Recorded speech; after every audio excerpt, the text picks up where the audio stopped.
Hello, everybody. Thank you for tuning in to check out this video.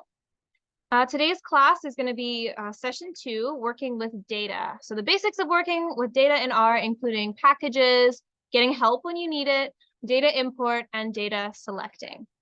And let's dive right in. So we can add packages to RStudio to add in more features and functionality into R, which can be pretty nice because the basics R in RStudio doesn't include everything. And sometimes we can add in these bonus features to make our lives a lot easier. So we can install packages with the install button. Oh, let me get my laser pointer. There we go. With this install button over here. So we can click install, and then we can add in any packages that we would like to install that we find online. These are some of the most useful packages that I've encountered. These I use all the time for different things. For data manipulation, so that's working with data and doing different functions to it to manipulate it, I use dplyr. For data visualizations, so that's making pretty and informative plots, graphs, figures, stuff like that, I use ggplot2.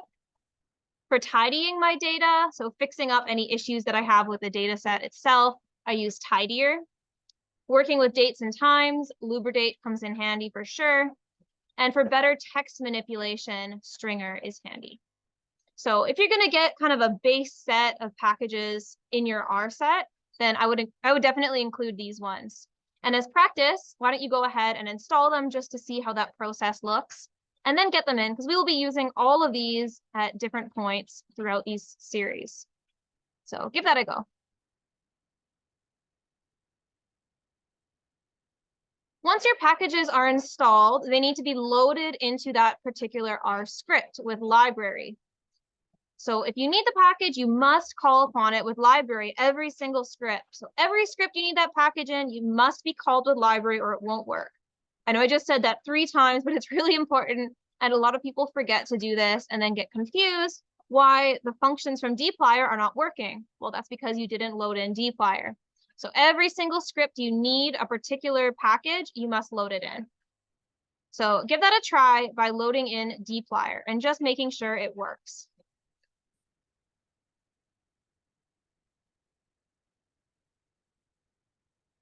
Well, hopefully that worked for you. Sometimes they give a little red message when you load it in, but unless it actually says errors, it's just informative. It's not actually an error message.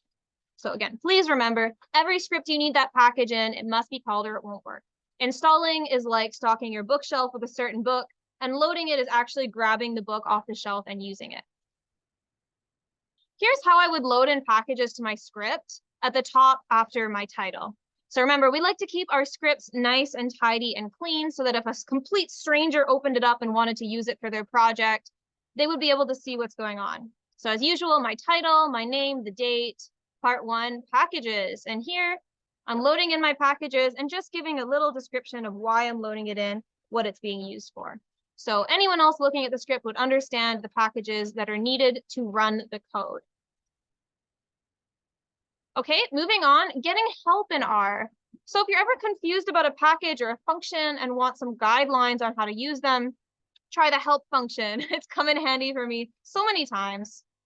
So it's just the function help, and then inside the little brackets, you just put in what you're confused about. So just try this out, learn about the function median using help, and learn about the package dplyr using help, just to get an idea of how R helps you out when you ask for help.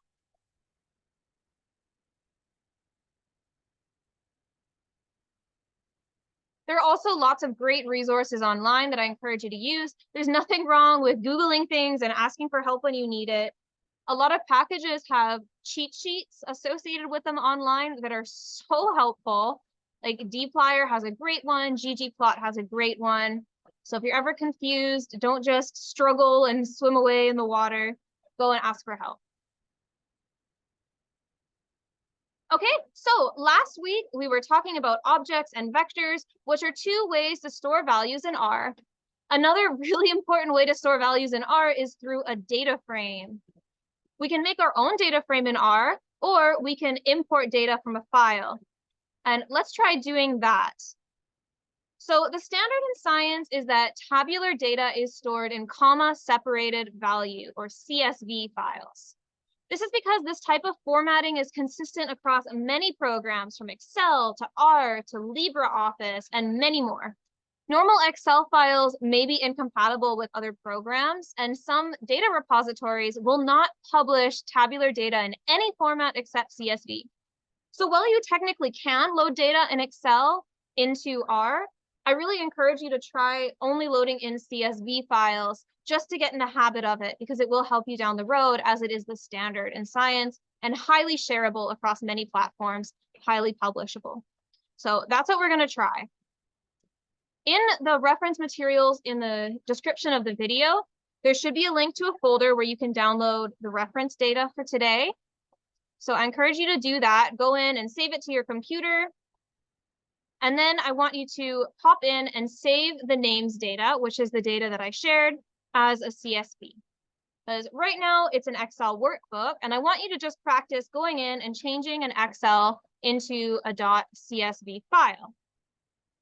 So you see here, I'm just saving as, and then selecting CSV, comma, delimited. And then you should be able to save it as type CSV and save it onto your computer. And if you want to learn a little bit more about the differences, take a look at the file before you do it, when it's in Excel with all the colors and fancy things going on, and then take a look at the really simple CSV version afterwards.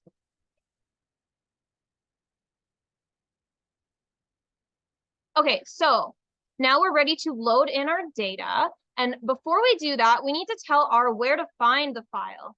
There are lots of ways of doing this, and if you've taken a class in R or in biostatistics or something similar, you may have learned a different way than what I'm about to show you, so feel free to use that way. But I'm just showing what I see as kind of a simple and useful example. So this is through setting the working directory. The working directory is essentially the location R is working within at that moment, and it will find and save files here. So basically what I'm doing is I'm going up to session. You see, I've already made a new R script. I'm going up to session and I'm clicking set working directory and then choose directory. And the directory that I'm choosing is going to be whatever folder that I saved that data file in. So wherever I saved my names data CSV is where I'm going to set my working directory. And hopefully that should work for you guys, and you should have your working directory set to the correct place, which is the folder with your data.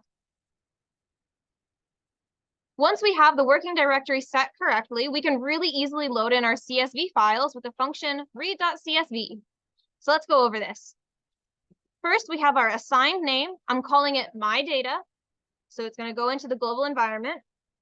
Next, we have read.csv, which is the actual function that's reading it in. Then we have the file name with the file extension, namesdata.csv. And because it's a string of text, I'm putting it all in these quotations. And R will know to check the working directory for anything called namesdata.csv. If it finds it, then it'll load it in. If it doesn't, it'll let you know. It'll tell you it cannot find that file. And then you know that either you typed in the name wrong or you didn't properly set your working directory. Okay, so this should correctly load in the data. And please, of course, I would like you to do this because we're going to be working with the namesdata.csv today. So please load in the data.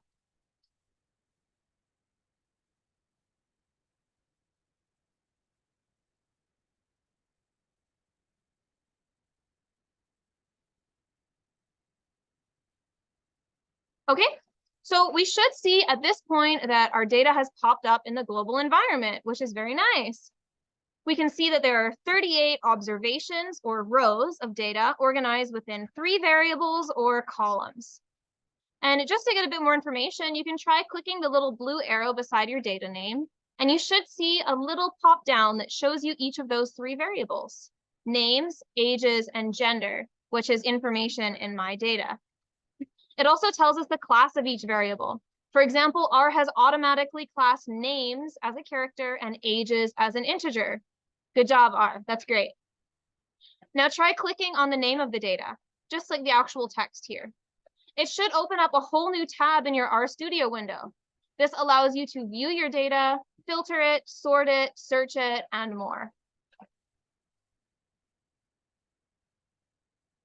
Okay, now that we have our data in and we've got a general idea of what it looks like, there are some basic functions we can use to explore it further. Names can be used to fetch the column or variable names. So it'll tell us the names, ages, and gender. Those are the names.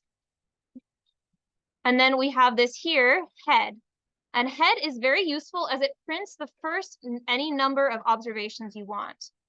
So n is any integer and x is your data frame. So if I did head my data 3, it would print the first 3 rows of data that I have. So you can get a general idea of what the data looks like at the top.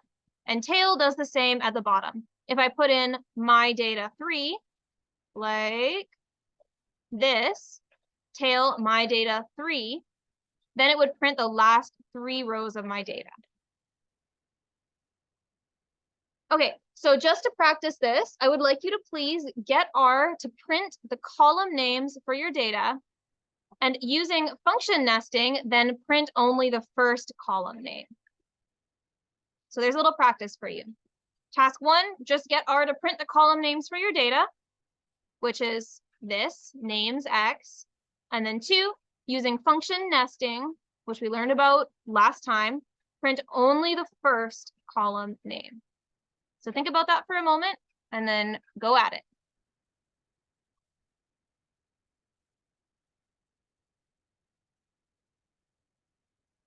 Alrighty. So again, number 1 is just really straightforward. It should just be names, my data. And number 2, this is a little solution that I have for it. So print only the first. Well, only the first, I can use head. And then names, my data, 1. So I want to print only the first of the names of my data. So you see how we can use these functions in different cases and nest them to do all sorts of cool things. So this should just print the first column name. Okay, let's talk about selecting specific parts of our data. We can select data in our data set in different ways. One that you see a lot is the $sign. A $sign can be used to indicate a specific variable. So for example, if we're using our mean function here, mean my data $sign ages is taking the mean of ages in the data. Square brackets can be used to select specific columns, rows, or data points in the format square bracket row, comma, column. So in this case, here are a few examples. So while this first one here is taking the mean of all of the ages in the ages column, here all we're doing is selecting the first column. So remember, it's row, comma, column. So it's just selecting nothing from the row. So it's counting all rows and then selecting the first column. Here is just selecting the third row and nothing per column. And here we're specifically selecting data in the third row of ages. So you see we can use a number to select, oh, it's the first column, or we can actually provide the name of the column in the quotations because then it's text. So there are all sorts of ways we can do it. And I would definitely like you to please put these in and try it out just to see, comparing it to your data, what specifically it's selecting and how it's choosing what to select.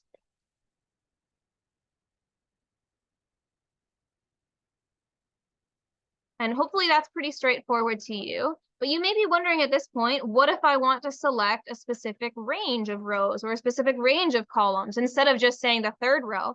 What if I want to do the 3rd to the 5th row or the 7th to the 10th row? All of those. Well, we can do that with a colon, popping that in there. So we still have the same format of our rows and then columns, but we can use a range with colon. And here are some examples. So here is selecting only columns 1 to 2. So 1, colon, 2, and we're not specifying anything for row. And here we're doing rows 3, colon, 7. So rows 3, 4, 5, 6, and 7, and then not specifying any particular columns. Okay, so please give that a try. And I would like you to combine these two things in a sort of way and select rows 20 to 22 in the names column. And then please name the output my_buddies and call my_buddies. So you should end up with a list of names from rows 20 to 22 that are called My Buddies.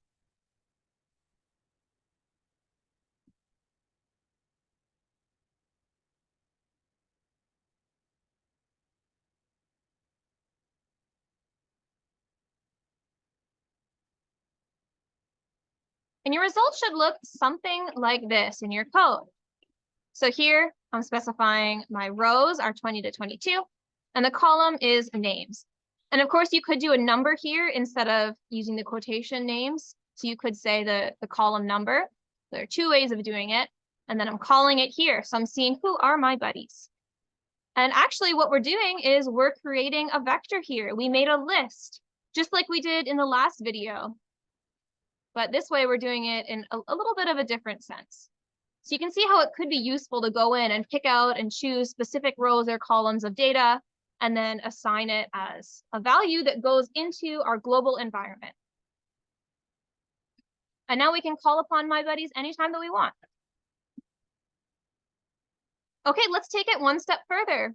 What if we want to select a bunch of random rows or columns that are not in any specific order at all? Like I want rows 8, 11, and 15 or something odd like that. So we can do discontinuous rows and columns with a vector. And I'll show you how that would work. So here's an example where we're only selecting columns, names, and ages. So my data, and then we're not selecting any specific rows. We're leaving rows blank, comma, and then in the column section, instead of just writing names, I'm writing C for vector. And then in the brackets, I'm doing a list of all of the columns I want to include. So it's just names and ages in this case. And then the second example down here, my data, and then in the square brackets, I'm selecting specifically rows 3, 4, 1, and 9, which is indicated by the vector.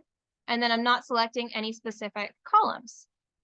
So give those a try and see how they work.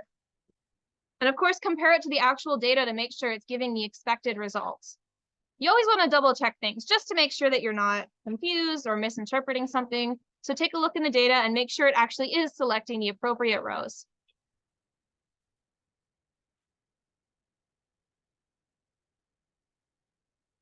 And of course, I have a task for you.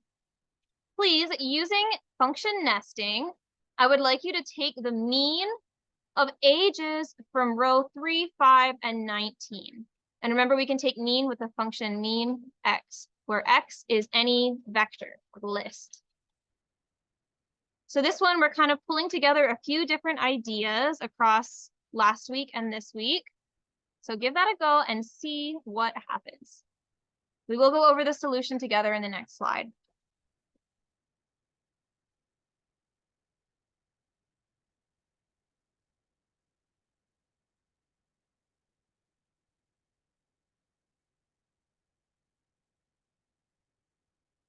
Okay, so this is my solution here.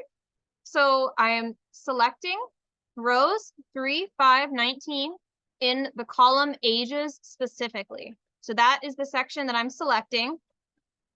And then I'm taking the mean of all of that. And there should be a right bracket after here. It looks like I forgot to type that in. And that should be our solution to selecting that discontinuous data and taking the mean.